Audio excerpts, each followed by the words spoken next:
Everyone, कैसे हैं आप सभी। मैं हूं साक्षु और ये हमारा YouTube platform the study gear में आप सबका स्वागत है। आज हम पढ़ेंगे हमारे सेल चैप्टर का लास्ट टॉपिक जो कि है न्यूक्लियस। अब देखो न्यूक्लियस होता क्या है।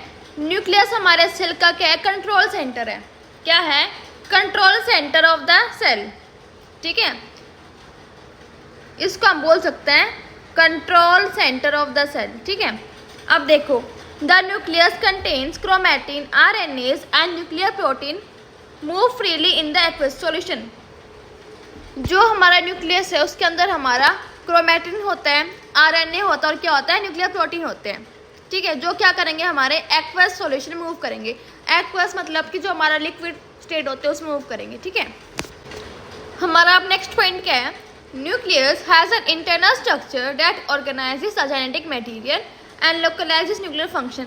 अब जो हमारा न्यूक्लियस है उसके अंदर हमारा क्या होगा, जेनेटिक मटेरियल होगा। क्या होगा, जेनेटिक मटेरियल होगा जो कि हमारे न्यूक्लियर फंक्शन परफॉर्म करता है। ठीक है, नेक्स्ट पॉइंट क्या हमारा, a loosely organised matrix of nuclear lamina extend from the nuclear lamina into the interior of the nucleus. अब जो हमारा क्या है, एक वो है ऑर्गेनाइज्ड मैट्रिक्स है। ठीक है, वो हमारे न्यूक्लियर लैमिना से जो हमारे इंटीरियर है न्यूक्लियस का वहाँ एक्सटेंड करता है। ठीक है, अब देखो ये हमारा फिगर है न्यूक्लियस का। इसमें जो हमारा ये आउटर कवरिंग है इसको हम क्या बोलते हैं, न्यूक्लियर एनवलप बोलते हैं, न्यूक्लियर एनवलप। और जो हमारे स्मॉल स्मॉल होल्स हैं, ये पोर्स, इनको हम क्या बोलते हैं, न्यूक्लियर पोर बोलते हैं, न्यूक्लियर पोर। ठीक है, और आपको जो रेड स्ट्रक्चर दिख रही है हमारा क्या, न्यूक्लियोलस है, न्यूक्लियोलस। ठीक है, फिर जो हमारा ये ग्रे थ्रेड लाइक स्ट्रक्चर, इसको हम क्या बोलते हैं, न्यूक्लियोप्लाज्म, न्यूक्लियोप्लाज्म। और जो हमारे रेड थ्रेड लाइक स्ट्रक्चर, इसको हम बोलते हैं क्रोमैटिन। क्या बोलते हैं, क्रोमैटिन बोलते हैं। ठीक है, अब देखो जो हमारा न्यूक्लियस है उसमें क्या होगा, हमारा न्यूक्लियर एनवलप होगा, न्यूक्लियर पोर होगा, न्यूक्लियोलस होगा, न्यूक्लियोप्लाज्म होगा, क्या होगा, क्रोमैटिन होगा। ठीक है, अब हमारा नेक्स्ट पॉइंट क्या है, this lamina serve as site of chromatin attachment. अब जो हमारा लैमिना है उसका फंक्शन क्या है, जहाँ पे हमारा क्रोमैटिन अटैच होगा उस साइट को ये सर्व करता है। ठीक है, site of attachment of chromatin and organise other protein into functional nuclear bodies. और जो हमारे अदर प्रोटीन है उनको ये फंक्शनल न्यूक्लियर बॉडी में कन्वर्ट करता है। ठीक है, फिर हमारा क्या है, chromatin within the nucleus is organise into large loop of DNA. अब जो हमारा क्रोमैटिन है न्यूक्लियस के अंदर, वो हमारा लार्ज लूप ऑफ डीएनए में क्या होता है, ऑर्गेनाइज होता है डीएनए के फॉर्म में। And specific regions of these loops are bound to the lamina matrix by lamin binding proteins in the chromatin. अब जो हमारे स्पेसिफिक रीजन है क्रोमैटिन के, वो कैसे बाइंड होंगे, हमारे लैमिना बाइंडिंग प्रोटीन से क्रोमैटिन के अंदर। ठीक है, अब हमारा नेक्स्ट टॉपिक क्या है, न्यूक्लियर एनवलप है। न्यूक्लियर एनवलप है क्या, ये एक कॉम्प्लेक्स स्ट्रक्चर है। क्या है, कॉम्प्लेक्स स्ट्रक्चर है जिसमें क्या होगा, हमारा न्यूक्लियर मेम्ब्रेन होंगी। कितनी होंगी, दो होंगी, दो न्यूक्लियर मेम्ब्रेन होंगी। उसके साथ क्या होगा, हमारा न्यूक्लियर लैमिना होगा, न्यूक्लियर पोर कॉम्प्लेक्सेस होंगे। ठीक है, complex structure consisting of two nuclear membranes and underlying nuclear lamina and nuclear pore complexes. ठीक है, फिर क्या होगा, टू कंसेंट्रिक मेम्ब्रेन होंगी। क्या है, टू कंसेंट्रिक मेम्ब्रेन है, जो हमारी एक तो इनर है, एक हमारी आउटर न्यूक्लियर मेम्ब्रेन है। इनर मतलब कि जो हमारा न्यूक्लियस है उसके अंदर की साइड, और बाहर की साइड हमारी होगी आउटर। ठीक है, नेक्स्ट पॉइंट क्या हमारा, the outer membrane is continuous. जो हमारी आउटर मेम्ब्रेन होगी वो कॉन्टिन्यूस होगी, उसमें कोई भी गैप नहीं होगा। ठीक है, विद द एंडोप्लाज्मिक रेटिकुलम। अब जो हमारी आउटर मेम्ब्रेन है उसमें क्या होगा, हमारा एंडोप्लाज्मिक रेटिकुलम होगा, ER। ठीक है, so the space between the inner and the outer nuclear membrane is directly connected by the lumen with the endoplasmic reticulum। अब जो हमारा इनर और आउटर मेम्ब्रेन के बीच में ये स्पेस है, ये हमारा किससे कनेक्टेड है, हमारा ल्यूमेन से। किसके ल्यूमेन से, हमारे एंडोप्लाज्मिक रेटिकुलम के ल्यूमेन से। ठीक है, अब देखो ये हमारा फिगर है न्यूक्लियर एनवलप का। इसमें हमारे क्या है, देखो ये हमारी क्या आउटर मेम्ब्रेन है। ठीक है, आउटर मेम्ब्रेन, और हमारी ये क्या इनर मेम्ब्रेन है, ये वाली। ठीक है, फिर जो हमारे स्पेस है, स्पेस को हम क्या बोलते हैं, perinuclear space, perinuclear space, ठीक है। और जो आपको ये ग्रे लाइनिंग दिख रही है हमारी, इसको हम क्या बोलते हैं, न्यूक्लियर लैमिना बोलते हैं, न्यूक्लियर लैमिना, ठीक है। फिर जो हमारा ये अम्ब्रेला लाइक स्ट्रक्चर है, इसको हम बोलते हैं न्यूक्लियर पोर कॉम्प्लेक्स। क्या बोलेंगे, न्यूक्लियर पोर कॉम्प्लेक्स बोलेंगे, ठीक है।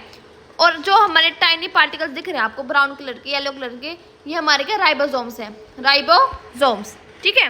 अब देखो जो हमारा न्यूक्लियर एनवेलप है उसमें क्या क्या है, आउटर मेम्ब्रेन है, इनर मेम्ब्रेन है, न्यूक्लियर लैमिना है, पेरी न्यूक्लियर स्पेस है, न्यूक्लियर पोर कॉम्प्लेक्स और क्या है, राइबोसोम्स प्रेजेंट है, ठीक है।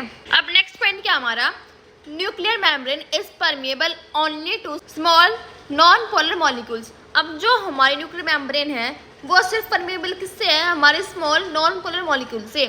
मतलब कि जो हमारी न्यूक्लियर मेम्ब्रेन है वो क्या है, सेलेक्टिवली परमिएबल है, ठीक है। वो सिर्फ हमारी जो स्मॉल नॉन पोलर बॉडीज है उनको अंदर आने देगी और उनको ही बाहर जाने देगी, ठीक है।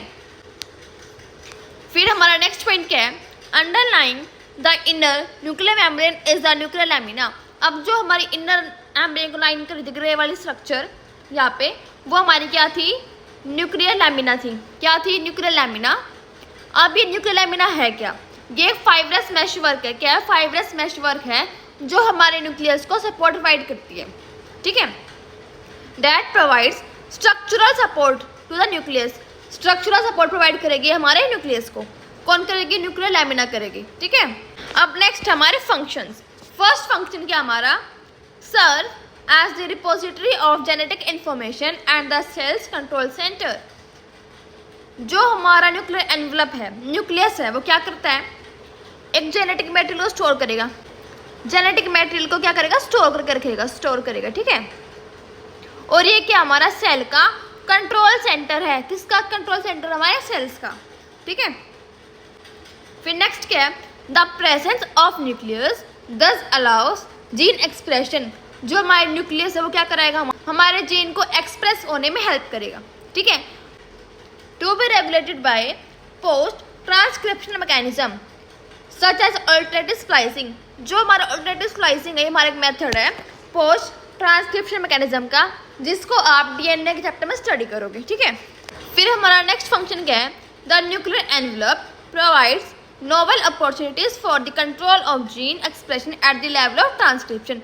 अब जो हमारा न्यूक्लियर एनवेलप है वो क्या कराएगा, हमारे जो कंट्रोल ऑफ जीन है एक्सप्रेशन के लिए, उनको अपॉर्चुनिटी प्रोवाइड करेगा हमारे ट्रांसक्रिप्शन के लेवल पे, ठीक है। सो ये था हमारा लास्ट टॉपिक न्यूक्लियस, जो हमने कंप्लीट कर लिया है। यहाँ पे हमारा सेल चैप्टर खत्म होता है। आइए हम इसकी समरी देख लेते हैं एक बार।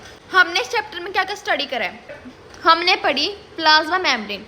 अब जो हमारी प्लाज्मा मेम्ब्रेन है उसका फंक्शन क्या होता है, transport of ions and molecules. जो हमारे आयन और मॉलिक्यूल हैं उनको ट्रांसपोर्ट करने में हेल्प करती है, ठीक है। साइटोसोल क्या करेगा, metabolism of carbohydrate, lipid and amino acid. जो हमारे कार्बोहाइड्रेट हो गए, लिपिड हो गए या फिर अमाइनो एसिड हो गए, उनके मेटाबॉलिज्म को ये करती है, ठीक है। माइटोकॉन्ड्रिया क्या करेगी, हमारी एनर्जी को प्रोड्यूस करेगी। क्या करेगी, एनर्जी को प्रोड्यूस करेगी। माइटोकॉन्ड्रिया को हम क्या बोल सकते हैं, power house of the cell, ठीक है। जो हमारे सेल्स को एनर्जी प्रोवाइड करता है, कौन करता है, हमारा माइटोकॉन्ड्रिया। फिर नेक्स्ट हमारा क्या है, एंडोप्लाज्मिक रेटिकुलम। एंडोप्लाज्मिक रेटिकुलम क्या कराएगा, हमारा synthesis of protein and lipids. जो हमारे प्रोटीन और लिपिड हैं उनको सिंथेसाइज कराएगा, ठीक है। फिर नेक्स्ट हमारा क्या, गोल्गी एपरेटस। गोल्गी एपरेटस क्या कराता है, modification and sorting of protein. जो हमारे प्रोटीन हैं उनको मॉडिफाई करेगा, उनको सॉर्ट करेगा, ठीक है, डिवाइड करेगा। नेक्स्ट हमारे क्या है, लाइसोसोम्स। लाइसोसोम क्या करते हैं, हमारे सेल्यूलर डाइजेशन में हेल्प करते हैं। मतलब कि जो हमारे सेल्स हैं उनको डाइजेस्ट करते हैं, जो कि डैमेज सेल्स होंगे उनको, ठीक है। लाइसोसोम्स को क्या बोल सकते हैं हम, सुसाइडल बैग बोलते हैं। क्या बोलते हैं, सुसाइडल बैग्स। फिर नेक्स्ट हमारा क्या है, पैरोक्सिसोम्स। पैरोक्सिसोम क्या करेंगे, हमारे यूटिलाइजेशन ऑफ H2O2। जो हमारा हाइड्रोजन पेरोक्साइड है उसको ये यूटिलाइज करता है। कैसे यूटिलाइज करता है, जो हमारा H2O2 है, हाइड्रोजन पेरोक्साइड, ये हमारा H2O वाटर और ऑक्सीजन में ब्रेक डाउन करते हैं। किस में करते हैं, हमारे वाटर में और ऑक्सीजन में, ठीक है। फिर नेक्स्ट हमारा क्या साइटोस्केलेटन है। क्या है साइटोस्केलेटन, ये क्या करता है हमारे सेल की मॉर्फोलॉजी और सेल मोटिलिटी में हेल्प करते हैं। ठीक है, देखो साइटोस्केलेटन का मतलब क्या है, मतलब कि जो हमारा सेल है उसके स्ट्रक्चर को मेंटेन करना। तो ये क्या करता है हमारे सेल के स्ट्रक्चर को मेंटेन करता है और उसकी मूवमेंट में हेल्प करता है, उसकी शेप को चेंज करके अकॉर्डिंगली। ठीक है, फिर लास्ट हमारा क्या है न्यूक्लियस। न्यूक्लियस क्या करेगा हमारा डीएनए को सिंथेसाइज कराएगा और रिपेयर कराएगा। ठीक है, सो यहाँ पे हमारा सेल चैप्टर कंप्लीट होता है। ठीक है, इसके हम नीट PYQs भी करेंगे। Thank you.